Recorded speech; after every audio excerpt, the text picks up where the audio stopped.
కాదు. ఇదైనా పాడదాం. హల్లెలూయా స్తుతి మహిమా ఎల్లప్పుడు దేవుని, హల్లెలూయా స్తుతి మహిమా ఎల్లప్పుడు దేవునికి ఇచ్చెదము. హల్లెలూయా హల్లెలూయా హల్లెలూయా హల్లెలూయా.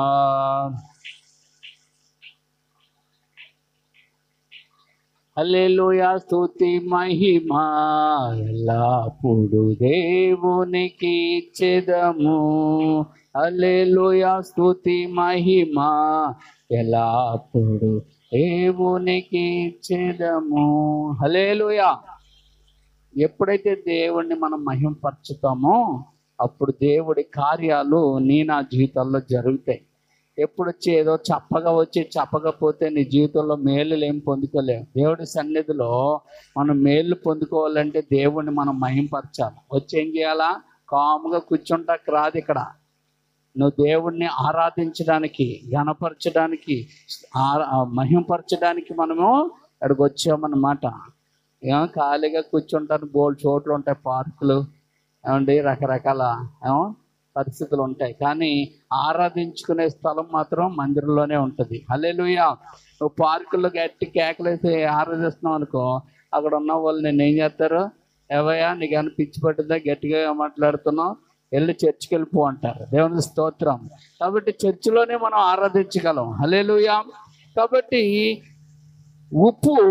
ఉప్పుగా నన్ను ఉండమని దేవుడు చెప్తున్నాడు. ఒక విశ్వాసి లోకానికి ఎలా ఉండాలని చెప్తున్నాడంటే ప్రభువారు ఉప్పుగా ఉండాలి. ఉప్పు నిస్సారమైతే దానివల్ల ప్రయోజనం ఉండదు, మీరు ఉప్పులాగా ఉండాలి అన్నాడు. విశ్వాసం దేవుడు ఏమంటున్నాడు? మీరు ఉప్పులాగా ఉండాలంటే మేము ఉప్పులాగా ఉండమయ్యా, మరి మేము ఎలా ఉంటామంటే సారహీనంగా ఉంటామంటున్నారు. అంటే దేవుడు మనల్ని ఎలా ఉండమంటున్నాడంటే సారముగా ఉండమంటున్నాడు. ఏమన్నమాట? మానవ ఎలా ఉంటామంటే సారం లేని వారిగా ఉంటున్నాం. అందుకే దేవుడు నన్ను వాడుకోలేడు. దేవుడు వాడుకోవాలంటే విశ్వాసమైన నీకు సారము కలిగి ఉండాలి. ఏముండాలా? సారము కలిగి లేని వాటిని దేవుడు పెంట మీద పాడవేస్తాడు. నీ భక్తి జీవితంలో సారం కనబడట్లే. నీ భక్తి జీవితంలో ఏమండి దేవునికి పనికొచ్చేటట్టుది ఏది కనబడట్లే. మరి ఏం కనబడుతుందంటే ఏమండి అపవాదికి ఇష్టంగా నువ్వు కనబడుతున్నావేమో ఒకసారి పరిశీలించుకో. ఈరోజు చాలా ఏమండి చోట్ల కార్యాలు జరగకపోవడానికి రెండు రకాలు. ఒకటి దేవుణ్ణి మహిమపరచబడ్డం పోకపోవడం, రెండోది ఏమంటే దేవుని యందు విశ్వాసం ఉంచకపోవడం. కొంతమంది ఏం చేయట్లేదంటే దేవుని యందు విశ్వాసం ఉంచట్లేదు, కొంతమంది ఏం చేయట్లేదంటే దేవుణ్ణి మహిమపరచట్లేదు. ఈ రెండు చాలా భయంకరమైన ఆత్మీయ జీవితంలో దౌర్భాగ్యాన్ని స్థితికి వెళ్ళిపోయే స్థితిగతులు ఇవి రెండు నీలో ఉంటే కనుక దేవుడు సహాయం నీకు అందదు. అందుకే నీకు దేవుని కార్యాల్లో చూడాలంటే ఏమండి నీ ప్రార్థన ఉంటే సరిపోదు. ప్రార్థనకి ఏముండాలంటే విశ్వాసం జోడై ఉండాలి. రెండోది నువ్వు దేవుడిని మహింపరచాలి. అందుకే దేవుడు చాలా ఖచ్చితంగా చెప్పేశాడు, నన్ను గణపరచు వారినే నేను గణపరుస్తాను అన్నాడు. అంటే ఆయన గణపరచలేదు అనుకో, హీనంగా చూస్తున్నావు అనుకో, అంటే తక్కువగా చూస్తున్నావు అనుకో, అనగా లెక్కలేనట్టుగా చూస్తున్నావు అనుకో, మందిరానికి విలువ ఇవ్వలేదనుకో, దేవుడి మాటకు విలువ ఇవ్వలేదనుకో, దైవజనులకు విలువ ఇవ్వలేదనుకో, దేవుడిని అగౌరవపరిచావు గనక నీ జీవితంలో ఏమండి నీ జీవితంలో వ్యర్థమైన పంటను నువ్వు కోస్తావు.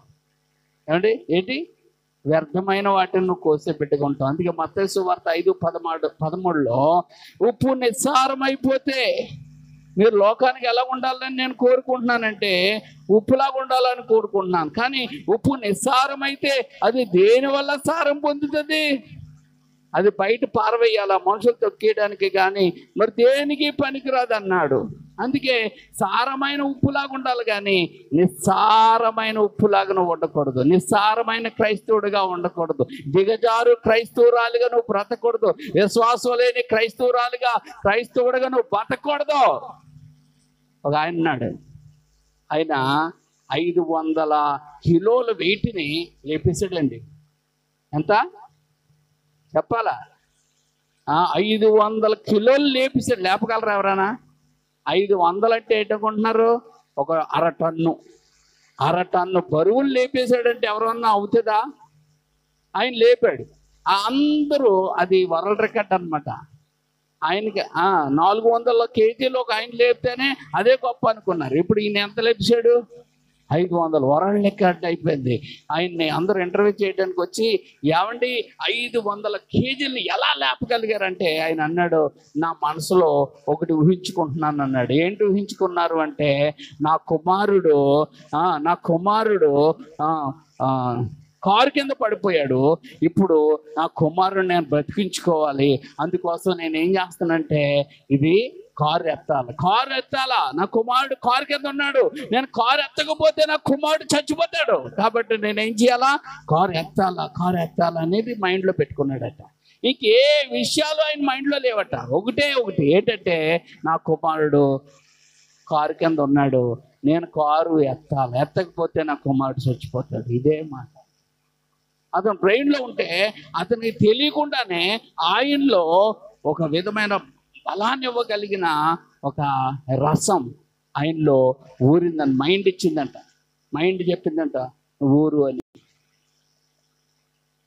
అది ఊరగానే ఎక్కడ లేని బలం వచ్చేసి ఆయన ఎత్తేసాడు. అంటే అతనికి ఏముంది?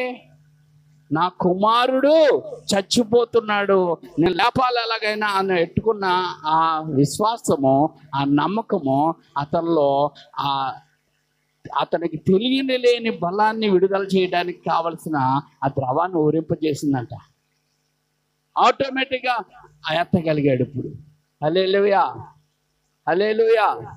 మనమున్నాం చచ్చుపుచ్చు మాటలు మాట్లాడుతాం. ఇది ఎలా జరుగుతుంది, అది ఎలా జరుగుతుంది, అది ఎలాగొస్తుంది, ఇది ఎలాగొస్తుంది, అలాగే అది ఎలా తగ్గుతుంది, ఇది అలా తగ్గుతుంది, వాళ్ళకి తగ్గలేదు, వీళ్ళకి తగ్గలేదు, వాళ్ళకి పోలేదు. అబ్బా, చచ్చుపుచ్చు మాటలు మాట్లాడమంటే బాగా మాట్లాడతాం. మంచి పలకరా అంటే చౌ పలుకుతావు నువ్వు.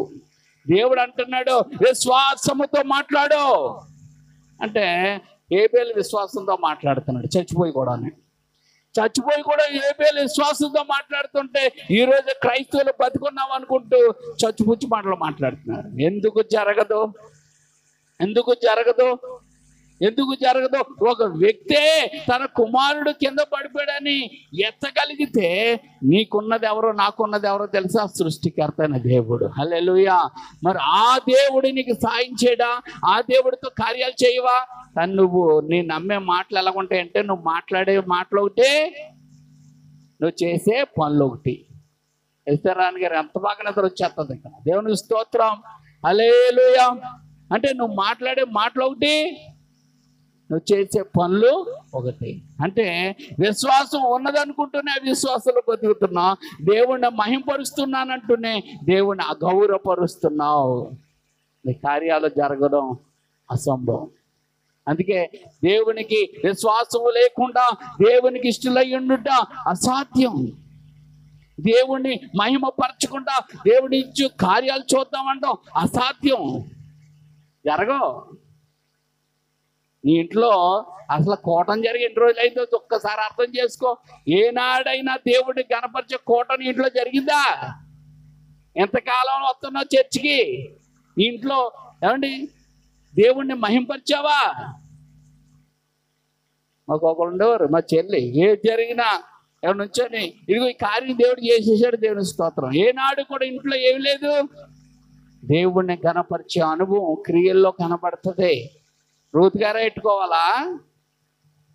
ఏమండి అయ్యా మేరీ రత్నం గారు ఎట్టుకోవాలా? ఇంకెవరో చచ్చిపోయిన వాళ్ళ మీరు అందరూనే? దేవుణ్ణి కనపరచడం మీకు చేత కదా అంటే మీరు ఏం చేస్తున్నారు? వింటున్నారే కానీ ఆచరణ లేదు. వాళ్ళు చేస్తున్నారు, మీరు వింటున్నారు, చేయట్లేదు. అందుకే అందరూ చేయాలి. ఇది ఒక్కరు కాదు. ఏం చేయాలండి? అందరూ చేయాలి, అందరూ బాగుపడాలా. వాళ్ళిద్దరే బాగుపడుతున్నారు, మీకు ఇంకెవరు బాగుపడలే అండి. అందుకే కొంతమంది బాగుపడుతున్నాం అన్నట్లుగానే దిగజారిపోతున్నారు. నేను అంటాను, దేవుణ్ణి నువ్వు గణపరిచే బిడ్డగా ఉండాలి. దేవుణ్ణి యందు విశ్వాసం ఉంచే బిడ్డగా నువ్వు ఉండాలా. ఏమంటే మీ కొరకు కన్నీరు గారు ఏడుస్తుంటే మీరు ఆస్తులు సంపాదించుకొని ఏమంటే ఆ కామ్గా ఉంటాను కాదు, దేవుణ్ణి మహిమపరిచి మీరు అభివృద్ధి పొందాలి, ఆరోగ్యాలు పొందుకోవాలి. దేవుడి యందు విశ్వాసం ఉంచి ఉన్నతమైన స్థితిలో మీరు ఎదగాలని దేవుడు కోరుకుంటుంటే మీకు ఎక్కడ ఉందంటే అంతకు చాలు, అంతకు చాలు, అంతకు చాలు. భక్తి చాలు అనడానికి ఏం లేదండి. ఏది చాలనుకోవాలా, ఏది చాలనుకోవాలా, ఏది చాలనుకోవాలా అది అనుకోం, ఏది చాలు అనుకోకూడదు అది అనుకుంటాం. ఎంత ఘోరం. అందుకే మారాలి. నువ్వు నేను మారకపోతే దేవుడి కార్యాలు చూడకపోగా దేవుడు ఏమండి వారిని ఎలాగా మార్చాలో ఆయనకి తెలుసు. అందుకే మీకు ఒక విషయం తెలుసా, చాలా మంది దేవుని సన్నిధిని దేవుని కార్యాలను అశ్రద్ధ చేస్తూ ఉన్నారు. ఏం చేస్తున్నారు? చైనా ఉండే. మీకు ఒక విషయం తెలుసా, ఏదైనా గట్టిగా మాట్లాడారనుకో మీరు ఏమనుకుంటున్నారంటే పాస్టర్ గారు అలాగ అనొచ్చారు. ఇప్పుడు ఒక మాట నేను చెప్తాను. ఇప్పుడు బస్సుల్లో పెద్ద పెద్ద ట్రైన్లోని ఫస్ట్ ఎయిడ్ కిట్ ఉంటుంది. ఏముంటుందమ్మా? First aid kit. ఎందుకంటే ఇది అని అంటే వెంటనే చెప్తారు, యాక్సిడెంట్లు ఏమన్నా అయితే అవి మనకి ఏంటంటే గాయాలు కట్టుకోవడానికి ఏమండి ఫస్ట్ ఎయిడ్ చేయడానికి ఉపయోగపడతాయి కనుక కిట్ ఉంటాయి అని చెప్తారు. అయితే ఎవడో బుద్ధులైన వాళ్ళు వచ్చి అది ఉండటం వల్ల యాక్సిడెంట్ జరిగింది అన్నారు. ఏది ఉండటం వల్ల? ఆ ఫస్ట్ ఎయిడ్ ఒక ఆయన అంటున్నాడట, ఫస్ట్ ఎయిడ్ కిట్ ఉండడం చాలా మంచిది, దానివల్ల ఏమవుతుంది గాయాలు కట్టుకోవచ్చని. అది ఉండటం వల్ల యాక్సిడెంట్ అయింది అన్నాడట ఒకడు వచ్చి. ఏమన్నాడట? ఆ కిట్ ఉండడం వల్లే యాక్సిడెంట్ అయింది. కిట్ ఉండడం వల్ల యాక్సిడెంట్ అయిందా? అలాగా సేవకుడు ఇలా ఉండకూడదు, అలాగ ఆయన అంటం వల్ల మాకు ఇలా జరిగింది. కొంతమంది అలాగ అనుకుంటారు. వీళ్ళు అంటే జ్ఞానం లేని వాళ్ళు. అందుకే హెచ్చరిక చేస్తున్నప్పుడు లోపడాలా. ఈరోజు నువ్వు మందిరాన్ని సరిగా రావట్లేదు, దేవుడిని గణపరచట్లేదు, దేవుని విషయాల్లో శ్రద్ధ కలిగలేవు, దేవుని యందు విశ్వాసం కలిగలేవు, నెక్స్ట్ వచ్చేది ఏంటనుకున్నా నీకు రోగమే, నెక్స్ట్ వచ్చేది ఏంటనుకుంటున్నావు నీకు నష్టమే, నెక్స్ట్ వచ్చేది ఏంటనుకుంటున్నావు నీ ఇంటిలో ఏడుపులే. ఎందుకంటే దేవుడు నిన్ను ఎన్నిసార్లు కోరుకున్నా నువ్వు మాట్లాడలే. ఏం చేస్తున్నావు? అలాగే పాస్టర్ గారు గొంతు చొచ్చుకొని ఏడుతాడులే, అరుతాడులే, భలే కొంది, నేను భలే ఏడిపెత్తున్నాను ఆయన. నేను ఏడిపెత్తడం కాదు, నువ్వు ఏడవలసిన పరిస్థితి వస్తుంది. పాస్టర్ గారిని ఎవరో ఏడిపించలేదు, పాస్టర్ గారు ఏడుస్తాడు మీకోసం. దేవుని స్తోత్రం. ఇక ఏడిపించాను అనుకోని నువ్వు సంతోషిస్తే కనుక నీ అంత దౌర్భాగ్యుడు ఎవ్వరూ ఉండరు. కారణం ఏంటంటే ఒక ఆయన అలాగే ఎలీషా గారు పాపం ఆయనకి బోడిగుండు అంటే బట్టబుర్ర ఆయనకి వస్తూ ఉంటే ఆయన అందరూ బోడోడా అంటున్నారు పిల్లలందరూ. ఆ తల్లిదండ్రులు చెప్పాలిగా, అమ్మో అతడు దైవజనుడు, ఆయన అలాగంటావా అని 4 చీవాట్లు బట్టి 4 కర్రలు వేయడం మానేసి అలా మాట్లాడకుండా ఊరుకున్నాను. ఇప్పుడు ఎక్కడో లేని ఏమండి ఎక్కడ లేనన్ని వచ్చేసాయి, ఎలుగుబట్లు వచ్చేసి అక్కడ పిల్లలందరినీ చంపి పడేసాయి. వాళ్ళు చనిపోవడానికి కారణం ఎవరో తెలుసా? వాళ్ళ తల్లిదండ్రులే. ఈరోజు నీ ఇంటిలో ఏమన్నా నష్టాలు, బాధలు, భయంకరమైన శోధనలు రావడానికి కారణం ఏంటో తెలుసా? చర్చికి వస్తున్నావు నువ్వే. నువ్వు మారలేదు కానీ నీ కుటుంబం మారాలని నువ్వు అంటూ ఉంటావు. అందుకే దేవుడు ఏమంటే ఖడ్గము నీ మీదకి, నీ ఇంటి మీదకి వస్తుంది. అందుకే దేవుడి సన్నిధికి వచ్చి ఏదో కూర్చొని కాలక్షేపానికి వెళ్ళడానికి రావకూడదు. దేవుని మహింపరచాలి, దేవుని ఆరాధించాలా, దేవుని కనపరిచేవారుగా ఉండాలి, దేవుని యందు విశ్వాసం ఉంచేవారిగా ఉండాలి. ఆయన చనిపోయారు అండ్ పాస్టర్ గారు చనిపోయారు. పాస్టర్లకు కూడా పొరపాట్లు ఉంటాయి. ఆయన బామ్మర్ది సాక్ష్యం చెప్తుంటే దాన్ని బట్టి నేను చెప్తున్నాను. ఏమండి ఆయన పేరేంటి? చనిపోయిన ఆయన పేరు ఏంటమ్మా? ప్రకాష్ గారు, గంటల ప్రకాష్ గారు. ఆయన చాలా గొప్ప వ్యక్తి, గొప్ప ఏమండి మంచి ప్రసంగికుడు, చాలా ఖండిస్తూ ఉంటాడు. ఆయన చాలా నేర్చుకున్నాడు. ఆయన చనిపోయాడు. ఆయన చనిపోయినవాడు వాళ్ళ బామ్మరి సాక్ష్యం చెప్తున్నాడు. మా బావగారు కొరకు ఏడ్చి నేను ప్రార్థన చేస్తుంటే అతను అన్నాడు, నా కొరకు నువ్వు ప్రార్థన చేయకు అన్నాడు. ఎందుకు చేయకూడదు అని అంటే, దేవుడు నేను విసిగించుకు, నన్ను బతికించాలంటే బతికిస్తాడు, లేకపోతే లేదు, కానీ దేవుడు నువ్వు ఇబ్బంది పెట్టకు అన్నాడట. అంటే ఆయన దృష్టిలో ఏంటంటే, ఏదైనా అడగడం అనే విషయంలో దేవుణ్ణి ఇబ్బంది పెట్టడం అనుకున్నాడు. అడగడం విషయంలో దేవుణ్ణి ఇబ్బంది పెట్టడం ఏం కాదు. నువ్వు ఎంతగా అడగాలో అంతగా అడుగు, ఏం పర్వాలే, దేవుని స్తోత్రం. నువ్వు ఎంతగా అడిగితే అంత సంతోషిస్తాడు ఆయన. అది మనుషుల్లా మాట్లాడకూడదు. ఆయన ఏమన్నాడంటే, నేను దేవుణ్ణి ఏం పెడుతున్నాను, ఇబ్బంది పెడుతున్నాను అని విసిగిస్తున్నానేమో అనుకొని నువ్వు అడక్క అని ఎవరికి చెప్పలేదు. 30 సంవత్సరాల నుంచి లోన ఏమవుతున్నాడు, కిడ్నీ ప్రాబ్లంతో సఫర్ అవుతున్నాడు. మరి అవుతున్నప్పుడు చెప్పాలిగా. ఆయన చేసుకుంటమే కాదు అండి, అనేక మంది దైవజనులకి పెద్దలకి నా కొరకు ప్రార్థన చేయండి, ఈ విషయంలో సఫర్ అవుతున్నాను, దేవుడు కార్యం చేస్తాడు, నేను నమ్ముతున్నాను, నా కొరకు ప్రార్థన చేయండి అని ఎక్కడ చెప్పలేదు. కొంతమందికి ఎక్కువ అయిపోద్ది. దేవుడిని బాధ పెట్టేస్తున్నాం, మనం దేవుడిని బాధ పెట్టబెట్టి ఆయనే అడగమన్నాడు. దేవుని స్తోత్రం. మీకు ఇష్టమైంది ఏదో అడగండి అన్నాడు. అడగండి అని చెప్తే అడుగు, చివరికి అడుగు. ఒక ఆయన అడిగాడు బైబిల్లో, ఆయనకి దేవుడు అన్నాడు, నా కృపణకి చాలే, నేను నల్లే అన్నాడు. ఇంకా అడగక్కర్లేదు, ఆయన జవాబు వచ్చేసింది. కానీ ఈయనకి జవాబు వచ్చిందో లేదో నాకు తెలియదు. మరి వాళ్ళ బామ్మర్ది గారి మాటను బట్టి నేను చెప్తున్నాను. వాళ్ళ బామ్మర్ది అన్నాడంటే, ఇంకా నా కొరకు దేవుడిని ప్రార్థన చేసి విసిగించద్దు అన్నాడు. ప్రార్థన విసుగు కాదు, ప్రార్థన ఆయనతో గడపడం, ప్రార్థన ఆయనతో సంభాషించడం. దేవుని స్తోత్రం. కాబట్టి నీ కార్యముల కోసం ఎంతగా ప్రార్థించగలవో అంతగా ప్రార్థించి అడుగు, ఏం పర్వాలేదమ్మా, తప్పేం కాదు. కారు కావాలా, అడుగు, ఏం పర్వాలేదు.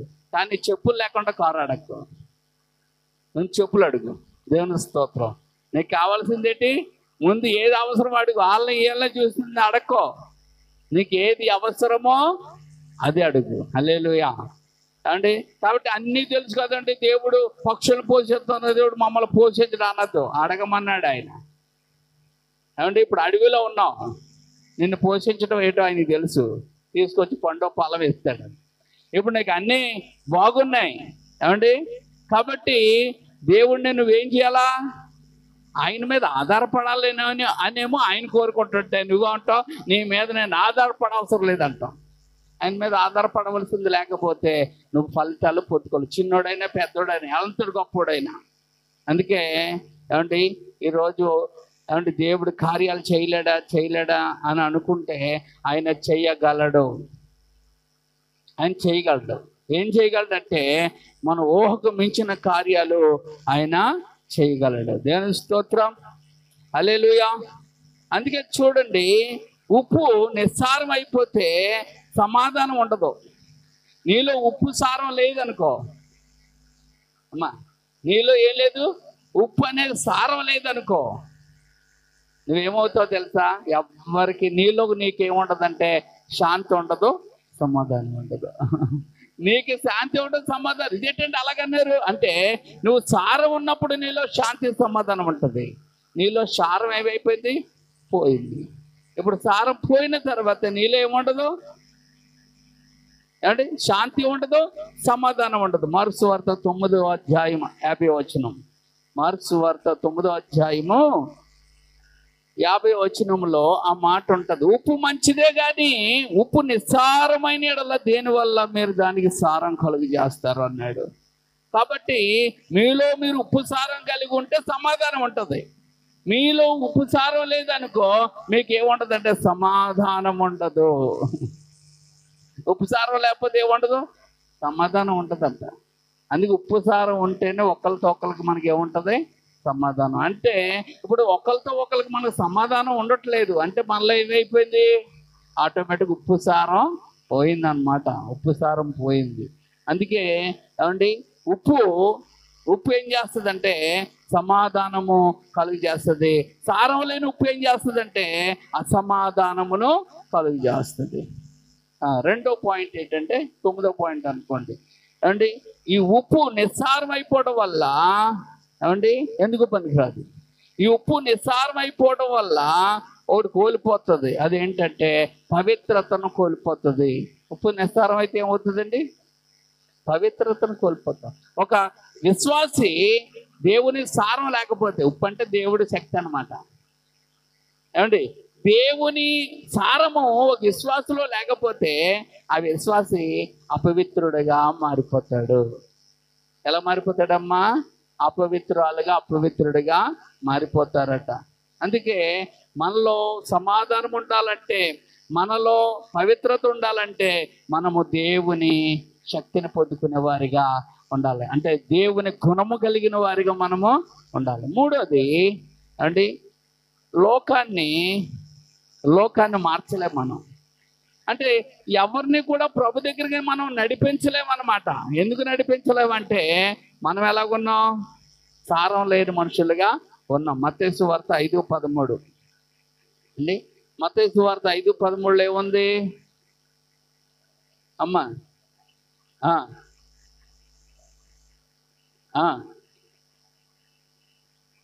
అంటే ఎందుకు పనికిరాదట? అంటే ఎవరిని మార్చలేం.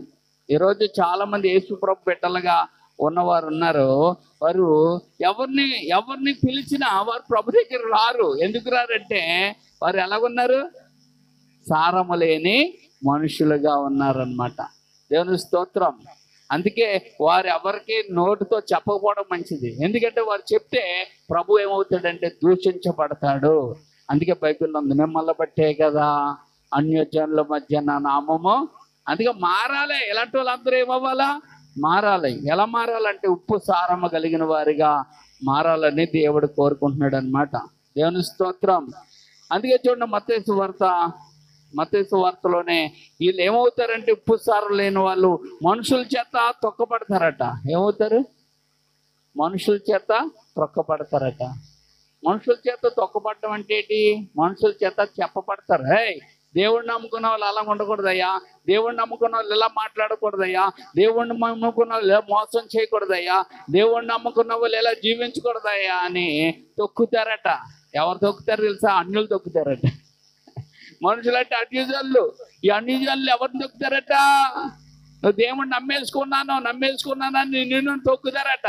దేవుడు పెట్టవే బుద్ధి జ్ఞానం లేదటయ్యా ఇలాంటి పనులు చేస్తున్నావు, బుద్ధి జ్ఞానం లేదేటమ్మా ఇలాంటి పనులు చేస్తున్నావు అని ఎవరంటారు తెలుసా? అన్యజనులు నిన్ను నిలబెడతారు. కాబట్టి వారు మనుషుల చేత ఏమవుతారు తెలుసా? త్రొక్కబడతారు ఏమండి. అంతేకాదు వారు దేనికి పనికిరారట. అమ్మా, ఉప్పు సారం లేని వాళ్ళు ఏం చేయరమ్మా? దేనికి అంటే తెలుసా?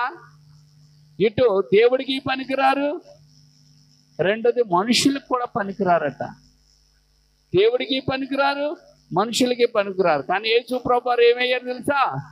దేవుడికి పనికొచ్చాడు, మనుషులకి పనికొచ్చాడు. అందుకే ఆయన కోసం రాసినప్పుడు దేవుని దయందును మనుషుల దయందును వర్ధిల్లుచుండెను. ఎవరు? యేసు ప్రభు. ఏమండి, సమూయేలు కూడా అంతే. అది రైటే. దేవుని స్తోత్రం. యేసు ప్రభు వారు అంతే, సమూయేలు అంతే. అంటే దేవుని లక్షణాలు ఉన్నవారు అలా వర్ధిల్లుతారు. హల్లెలూయా. సమూయేలు దేవుడి లక్షణాలు కలిగిన వాడు కనుక సమూయేలు ఏమయ్యాడు? మనుషుల దయలోను దేవుడి దయలోను వర్ధిల్లారట. చూడండి ఆ మాట లూకాసు వార్తలో యేసు క్రీస్తు ప్రభువారు ఎలాగా ఆయన వర్ధిల్లాడో అక్కడ రాయబడ్డది. చూడండి, లూకాసు వార్త 2వ అధ్యాయం 52వ వచనం. యేసు జ్ఞానమందును వయసునందును దేవుని దయందును మనుషుల దయందును హల్లెలూయా వర్ధిల్లాడు. ఈరోజు ఉప్పు సారం లేని క్రైస్తవుడైతే ఏమండి, మనుషులు చీ అంటారు, దేవుడు చీ అంటాడు. మనుషులకి పనికిరారు, దేవుడికి పనికిరారు. ఏమంటే మనుషుల పరిచర్యలను వాడబడరు, దేవుడి పరిచర్యలో వాడరు. మనుషులకి మేలు చేయరు, దేవుడికి పని చేయరు. అందుకే వీళ్ళు దేనికి పనికిరాని వారు వీళ్ళు. ఏమన్నా దేనికి పనికి రాకపోతే దేవుడు తన సేవకు పిలుచుకుంటాడు. కానీ వీళ్ళు దేవుడి పనికి పనికిరారు, మనుషుల పనికి పనికిరారు. మరి వీళ్ళని ఏమంటారు? దేవుడు ఏమంటే వీళ్ళ వ్యర్థుడా అంటాడు. వీళ్ళని ఏమంటారండి? వ్యర్థుడా అని వాక్యం ఈ లోకంలో వ్యర్థుడు కాదు, దేవుడి దగ్గరికి వచ్చి కూడా వ్యర్థులైన వారి కోసం చెప్తున్నాడు. అంటే ఈ లోకంలో వ్యర్థుల్ని ఆయన ఏమంటాడంటే కుడి ఎడమలు తెలియని వాళ్ళు అంటాడు.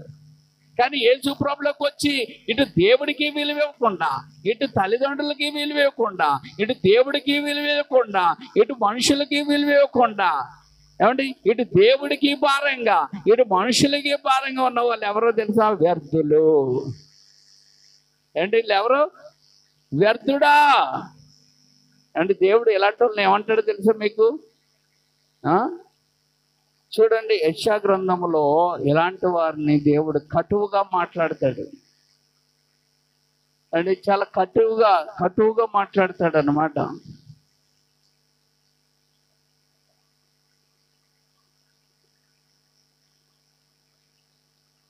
ఎలాంటి వారిని దేవుడు చాలా కటువుగా మాట్లాడు. యెషయా గ్రంథం 1వ అధ్యాయము, యెషయా గ్రంథం 1వ అధ్యాయము ఏమండి 15వ వచనం చూడండి. మీరు మీ చేతులు చాచినప్పుడు మన చూడక నా కన్నులు కప్పుకొందును.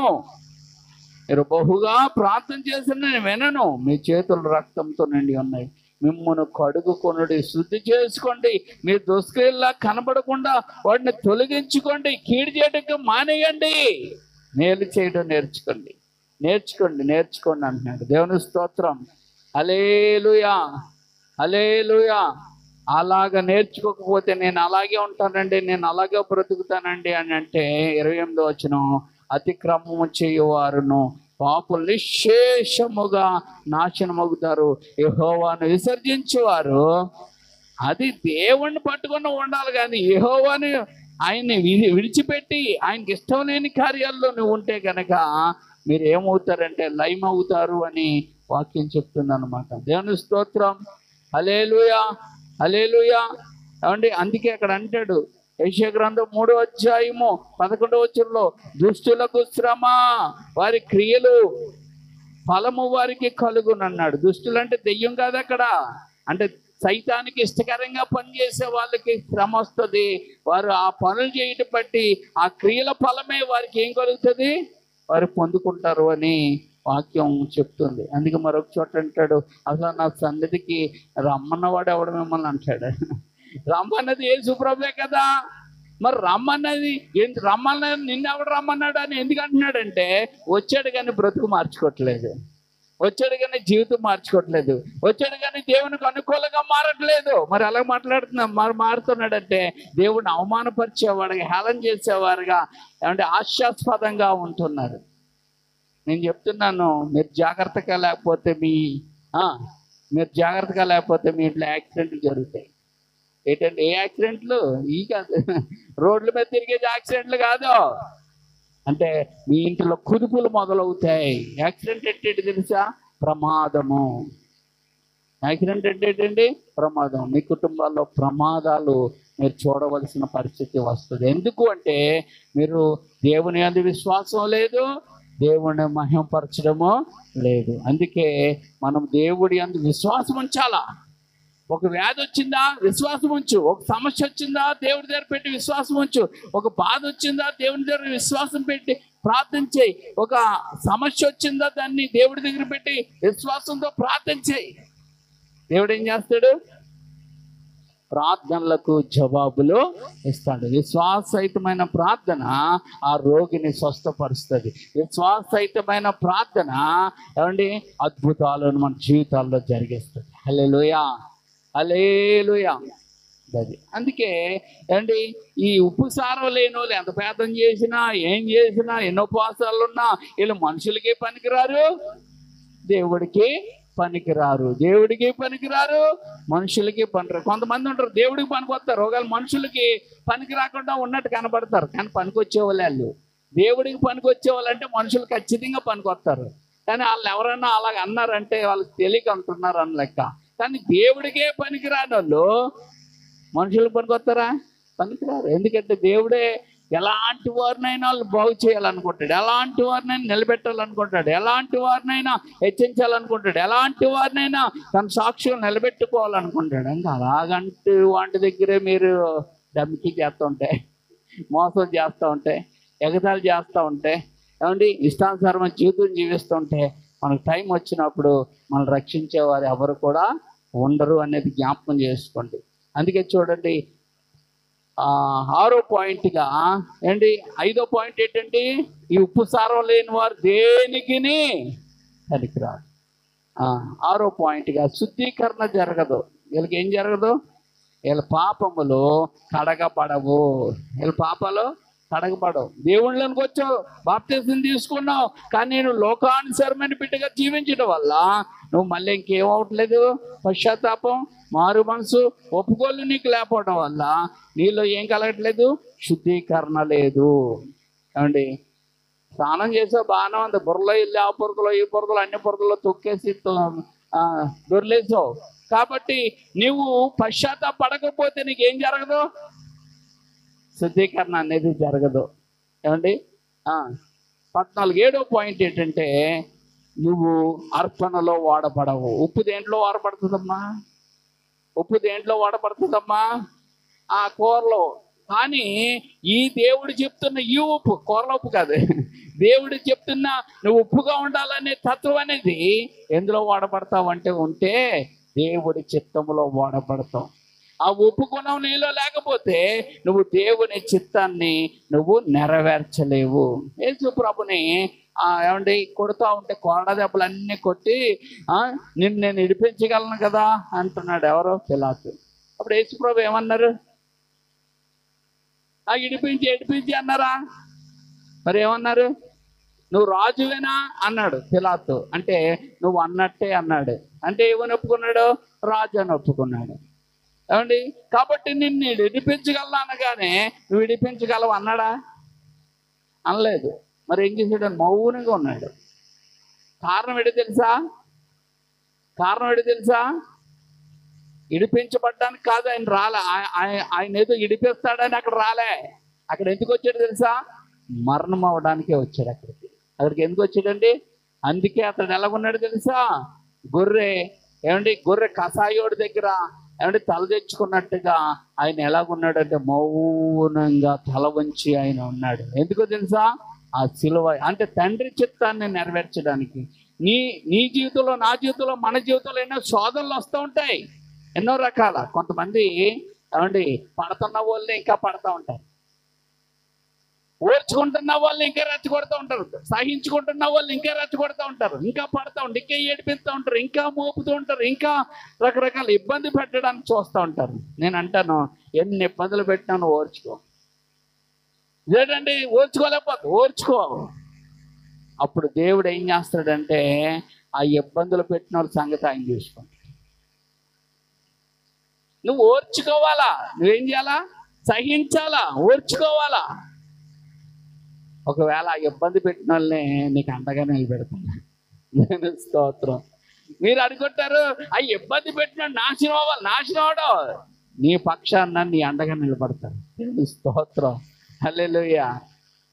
దేవుడు వారిని వాడుకుంటాడు. ఎలాగా? అప్పుడు కీడుకి సైతానుగాడు వాడుకుంటే వారిని దేవుడు ఇప్పుడు మనకి మేలు కొరకు వాడుకుంటాడు. దేవుని స్తోత్రం. హల్లెలూయా. దేవుడు ఏదైనా చెయ్యగలడు. అందుకే ఈరోజు నేను చెప్తున్న మాట ఏంటంటే, నువ్వు ఉప్పు సారం కలిగిన బిడ్డగా ఉంటే నువ్వు దేవుని చిత్తాన్ని నెరవేరుస్తావు. ఉప్పు సారం లేని బిడ్డగా ఉంటే నువ్వు దేవుని కార్యాలను ఏమీ చేయలేవు. అందులో దేవుడి కార్యాలు ఏది తలపెడతావన్నా ముందుండవు, దాన్ని నెరవేర్చవు, నువ్వు జీవించవు. ఏ కార్యంలో నువ్వు పాలు పంచుకో, ఎందుకంటే నాది కాదనుకుంటావు. కానీ నువ్వు ఉప్పు సారం కలిగిన బిడ్డగా ఉంటే నా తండ్రి ఇల్లు అంటావు. ఇదే ఇల్లు, నా తండ్రి ఇల్లు. నా తండ్రి యేసు ప్రభువారు దేవుడి చిత్తాన్ని జరిగించేవాడు కనుక ఆయన ఏమన్నాడంటే నా తండ్రి ఇల్లు అన్నాడు. యెరూషలేమును ఏమన్నాడు ఆయన? నా తండ్రి ఇంటిని మీరు దొంగల గృహగా చేశారేంటి, వ్యాపార గృహగా చేశారేంటి అన్నాడు. అక్కడ ఏం జరుగుతుంది?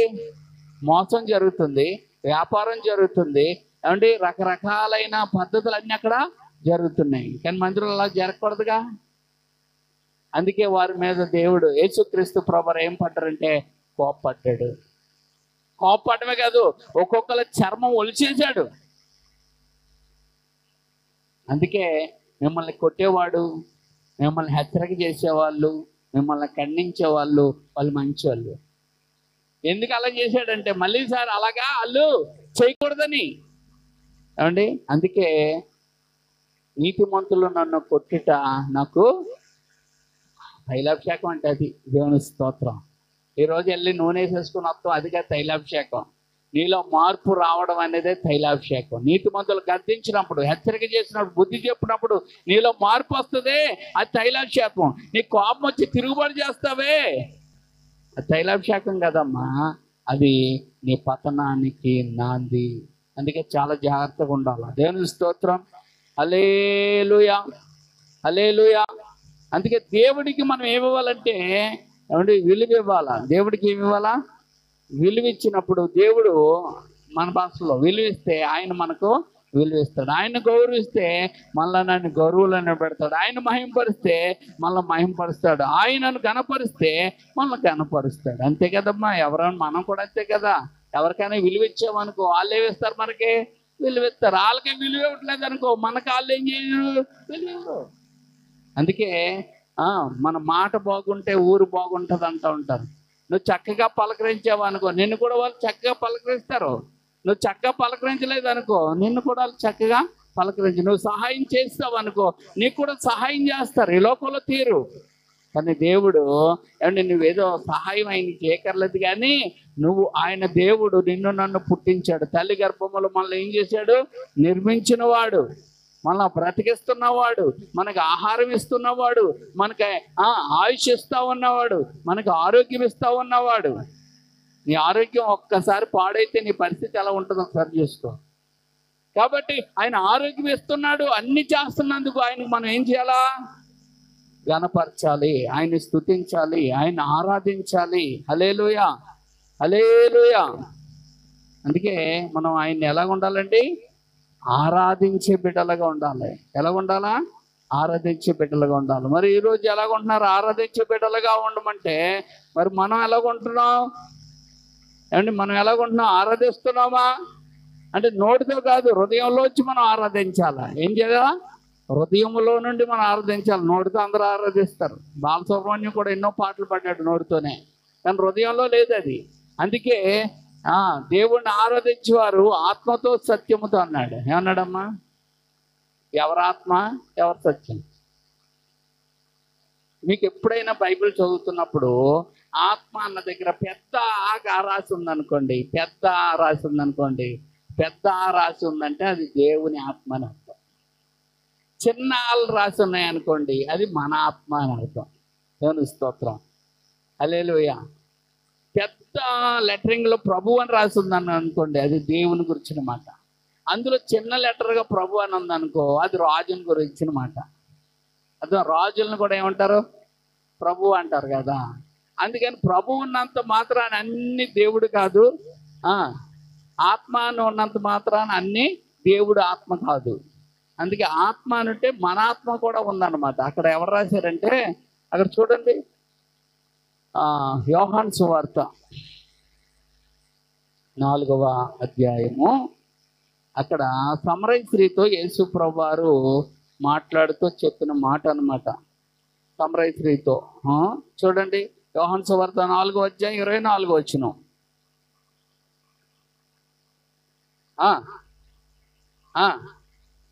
మొదటి ఆత్మ ఎలాగుందో చూడండి. అక్కడ ఉందా అమ్మా? మీ బైబిల్ ఎలాగుంది? పెద్ద అక్షరాలే కదా. ఆ తర్వాత చూడండి అమ్మా, దేవుడు ఆత్మ కనుక ఆ ఆత్మ పెద్దగా ఉంది కదా. అక్కడ వారు అన్నాడు. వారు ఎలాగ ఆరాధించాలా? ఆత్మతోను సత్యంతోనే. ఈ ఆత్మ ఎంత ఉంది? చిన్నది ఉంది. అంటే పెద్ద ఆత్మ అనేది దేవుడు, దేవుని ఆత్మ అది. ఈ చిన్న ఆత్మ అనేది మనిషి ఆత్మ. దేవుని స్తోత్రం. అంటే దేవుడు ఆత్మ కనుక మనం మామూలుగా ఆరాధిస్తే ఆయనకి అది చేరదు. మరి దేనితో ఆరాధించాలా? ఆత్మతోనే ఆరాధించాలి. అందుకే ఈరోజు చాలా ఆరాధనలు అన్నీ కూడా ఏమండి, ఆరాధనలు ఇక్కడే ఉంటున్నాయి, ఆరాధనలు అవి వెళ్తలేదు. అందుకే కొంతమంది పాడతారు, స్తుతి ఆరాధన పైకి వెళ్తుంది, ఆశీర్వాదము కిందికి వస్తుంది. స్తుతి ఆరాధన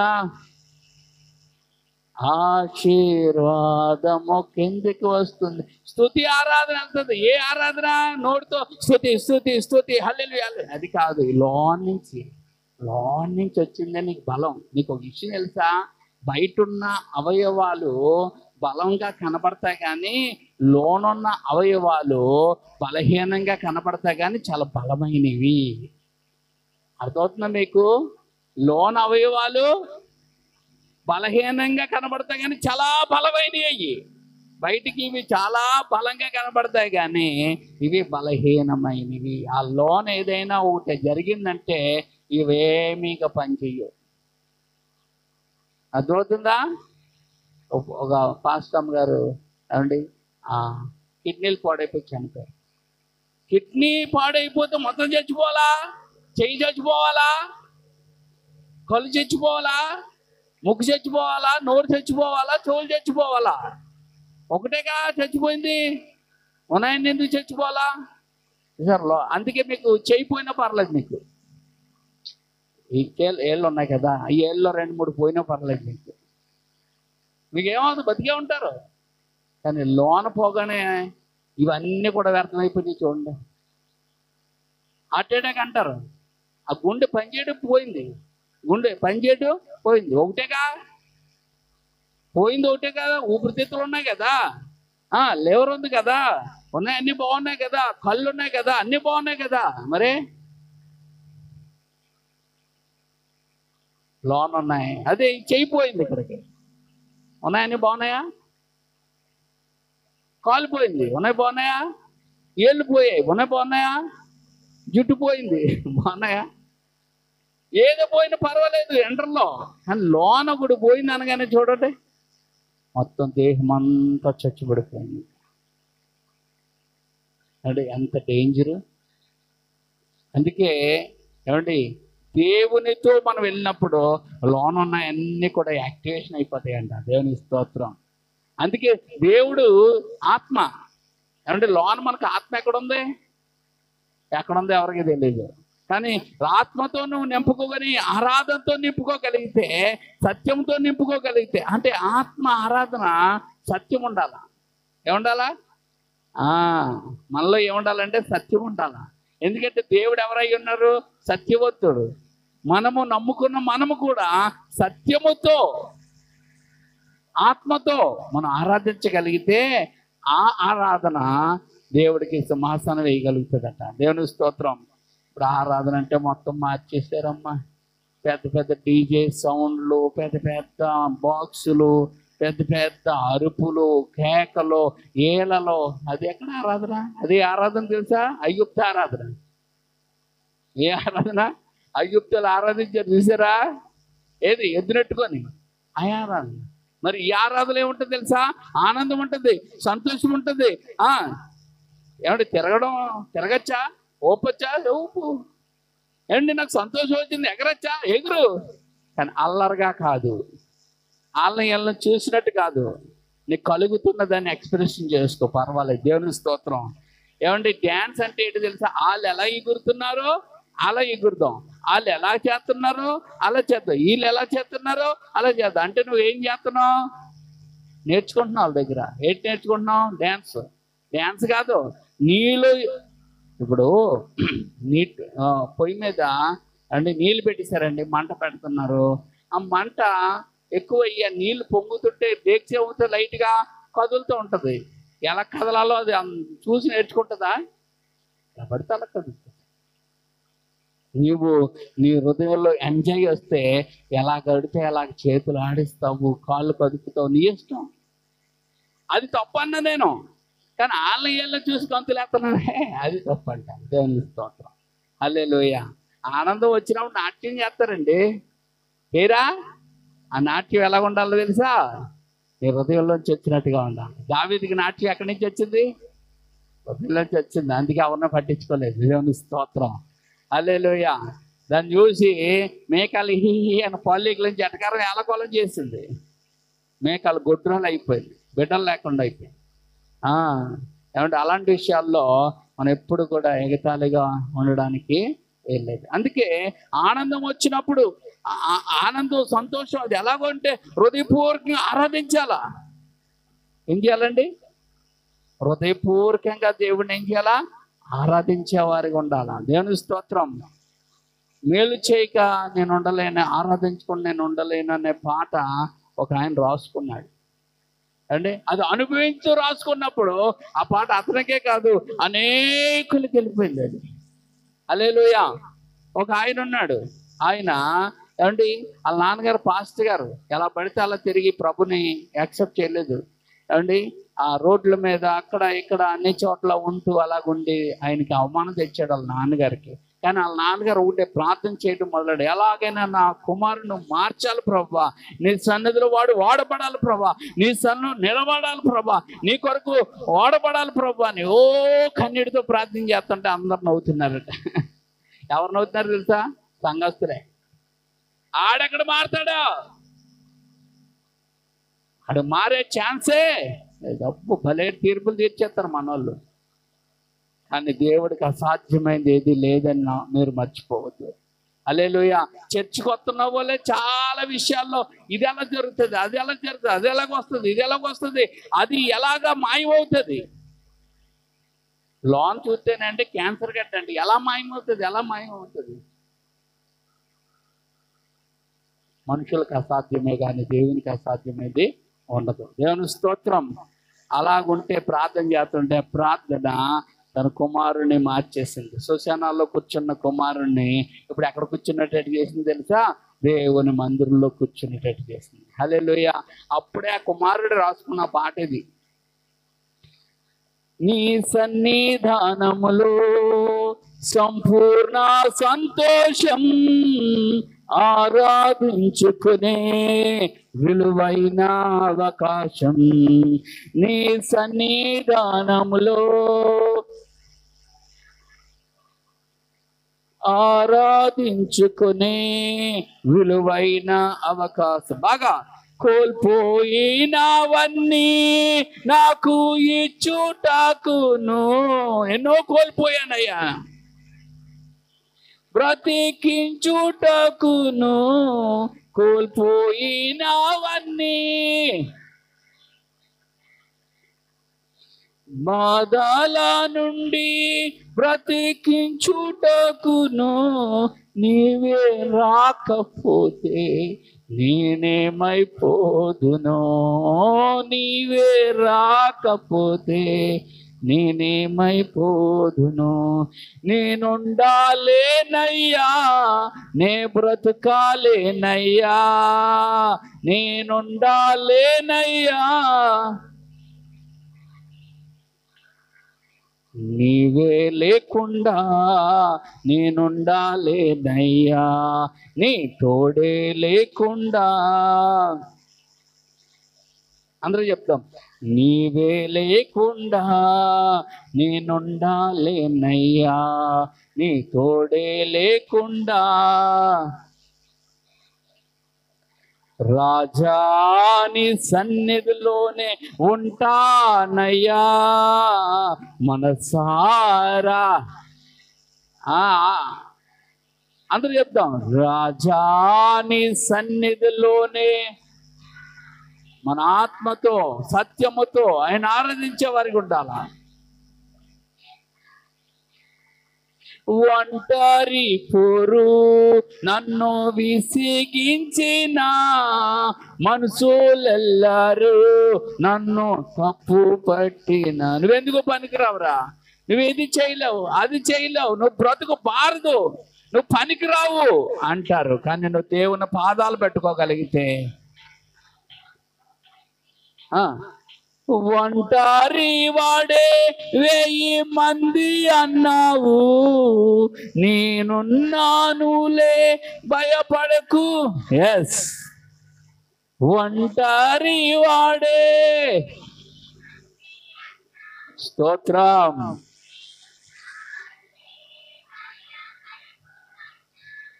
అతను అంటాడు, నేనంటే నీకు, నేనంటే నీకు ఇంత ప్రేమ ఏంటయ్యా, నేనుండాలేనయ్యా,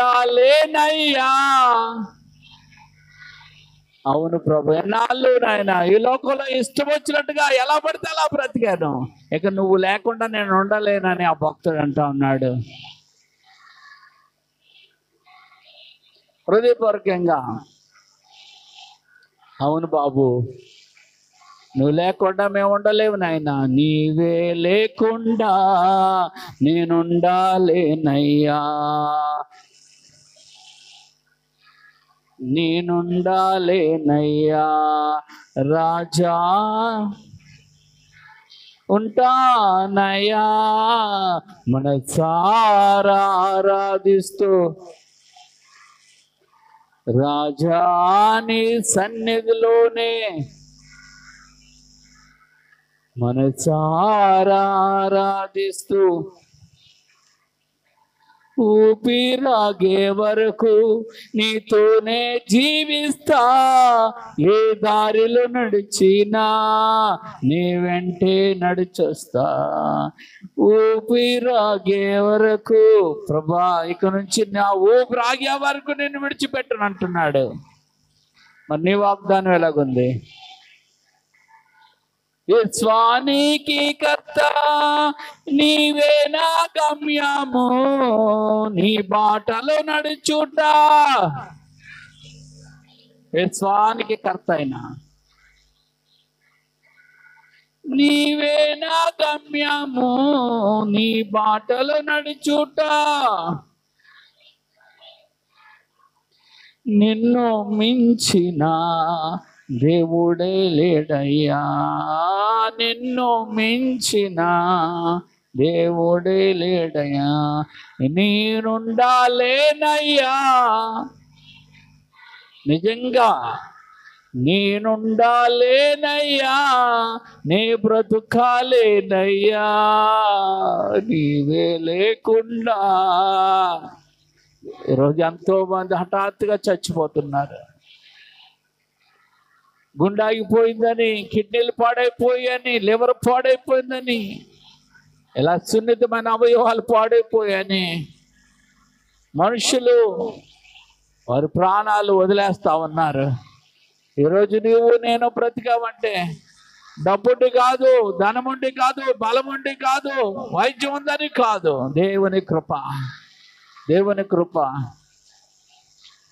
అందుకే హృదయపూర్వకంగా చెప్తాం, రాజా నీ సన్నిధిలోనే, నీ సన్నిధి తప్ప నాకు వేరే దిక్కు లేదయ్యా, నీ సన్నిధి లేకపోతే మేము బ్రతకలేమయ్యా, నీ సన్నిధి లేని స్థానంలో నేను జీవించలేను ప్రభా. ఒకప్పుడు సమాధుల్లో, ఒకప్పుడు లోకంలో, ఒకప్పుడు ఇష్టానుసారిగా జీవించాను, కానీ ఇక నీ సన్నిధి లేకుండా నేను జీవించలేనని ఆ భక్తుడు ఒక వాగ్దానంతో కూడిన పాట రాసుకున్నాడు. తన జీవితం అంతా దేవుడికి అప్పగించాడు. అలాంటి ఆరాధకుడిగా నీవు నేను మనం మారాలని దేవుడు కోరుతా ఉన్నాడు.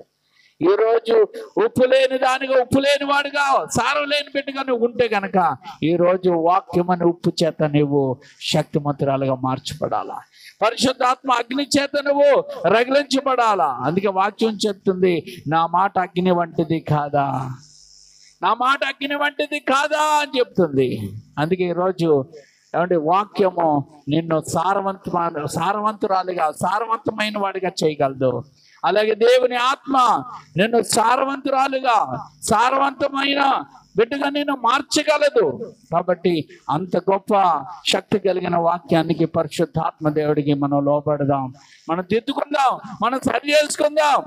ఈరోజు ఎంత కాలమైంది నీ ఇంటిలో ప్రార్థన జరిగి, ఎంతకాలమైంది నీ ఇంటిలో నీకు కూటం పెట్టుకొని, ఎంతకాలమైంది నీకు నీ ఇంటిలో ప్రార్థన పెట్టుకొని దేవుడిని మహిమపరిచి, ఏదో వస్తున్నావు, వింటున్నావు, వెళ్తున్నావా, కానీ దేవుని కొరకు నువ్వు నిలుస్తున్నావా? దేవుడి కొరకు నువ్వు వాగ్దానం చేసుకున్నావా? దేవా, నీ క్రియల్లో నేను కలిగిన బిడ్డగా ఉంటాను అయ్యా, నీ చిత్తాన్ని చేసే బిడ్డగా ఉంటాను, నీ చిత్తాన్ని నెరవేర్చే బిడ్డగా ఉంటాను, నీ చిత్తమును ఆయన నా జీవితంలోనే నెరవేర్చబడును కాక నిజముగా చెప్పగలిగిన కుమారుడిగా, కుమార్తెగా నీవు ఉన్నావా? తండ్రి, నా చిత్తము కాదు, నీ చిత్తమే నా యందు నెరవేర్చన్న యేసుక్రీస్తు మాదిరిని కలిగి ఉంటావా? నేను దీవించాలని ఎన్నోసార్లు ఆయన అనుకుంటున్నాడు, కానీ నేను దీవించలేకపోవడానికి కారణం నీ అవిధేయత, దేవుణ్ణి మహిమపరచలేని తనం, విశ్వాసం లేని తనం. నేను దీవించాడు కానీ ఇంకా దీవించాలనుకుంటున్నాడు, కానీ నీ అవిధేయత నిన్ను దీన స్థితిలోనికి తీసుకెళ్తా ఉంది. కాబట్టి ఈరోజు ఆశీర్వదించబడిన వారు, ఆర్థికంగా ఆశీర్వదించబడిన వారు, అన్ని విషయాలు ఆశీర్వదించబడిన వారు ఇంకా ఆశీర్వదించబడటానికి దేవుణ్ణి గణపరచండి. దేవుని పనికి మంచి తీర్మానాలు చేసుకోండి. నేను ఎలా బతికినా పోతంలే, టైము ఎలా పోతున్నా, ఎలాగ బతుకుతున్నా బాగానే ఉందిలే అనుకుంటే హఠాత్తుగా ఉగ్రత చూడక తప్పదు. హఠాత్తుగా ప్రమాదము నీ కుటుంబంలో జరగక మానదు. అందుకే ఏ ప్రమాదాలు జరగకముందే, ఏ కీడులు నీ గృహాన్ని, నీ కుటుంబాన్ని తాకకముందే నువ్వు లోబడి నువ్వు సరి చేసుకోగలిగితే నీ ద్వారా మళ్ళీ నీ కుటుంబంలో గొప్ప అభివృద్ధి, సంతోషం, సమాధానం, ఆరోగ్యము, నిమ్మలత్వము దేవుడు ఇవ్వడానికి సిద్ధంగా ఉన్నాడు. ఈరోజు ఉప్పు సారము లేని బిడ్డగా నా వద్ద బతకద్దు, నువ్వు ఉప్పు సారము కలిగిన బిడ్డగా నువ్వు నా కొరకు బతకాలని ప్రభు హెచ్చరిక చేస్తా ఉన్నాడు. ఈ హెచ్చరిక నువ్వు లోబడితే నువ్వు దేవుని సన్నిధిలో గొప్ప వాడబడే పాత్రగా ఉంటావు. నువ్వు లోబడకపోతే నీ ద్వారా ఆ కాను కుటుంబం, ఆ కాను చేసిన అవిధేయత ఆ కాను కుటుంబానికి శాపంగా పరిగణించబడినట్టుగా నీ ద్వారా నీ కుటుంబానికి శాపం రావడానికి వీల్లేదు. నీ ద్వారా మనుషులకు ప్రయోజనం లేని బిడ్డగా నువ్వు ఉండడానికి వీల్లేదు. ఈరోజు నువ్వు దేవునికి పనికొచ్చే పాత్రగా ఉండాలని, ఈరోజు నువ్వు మనుషులకు పనికొచ్చే పాత్రగా ఉండాలని దేవుడు నిన్ను అలా చూడాలనుకుంటున్నాడు. కాబట్టి నీకొచ్చిన శ్రమలు నిన్ను పాడు చేయడానికి కాదు, కానీ నీకొచ్చిన శ్రమలు నిన్ను శుద్ధీకరించడానికని ఈరోజు దేవుడు వాక్యంతో గద్దిస్తున్నప్పుడు నువ్వు ఇప్పుడే లోబడితే ఇది మొదలుకొని నువ్వు దేవుడు కార్యములు చూడగలుగుతావు. దేవుని కొరకు ఒక బలమైన పాత్రగా పనిచేయగలుగుతావు. దేవుని కొరకు బలమైన కార్యాలు చేపూడుతావు. అందుకే బలమైన కార్యాలను ఆలోచించండి, బలమైన కార్యాలను చేతపట్టండి అన్న విలియం కేరీ లాగానే ఉండాలని మనస్ఫూర్తిగా కోరుకుంటూ ప్రార్థన చేసుకుందాం. ప్రభువా, ఎంత మంచి దేవుడు నాయన. ఇదిగో అరటి పండు వలిచి మా నోట్లో పెట్టినట్లుగా మేము ఎందులో లోపాలు కలిగి ఉన్నామో మాతో మాట్లాడారు. ఈరోజు విశ్వాసములో మాలో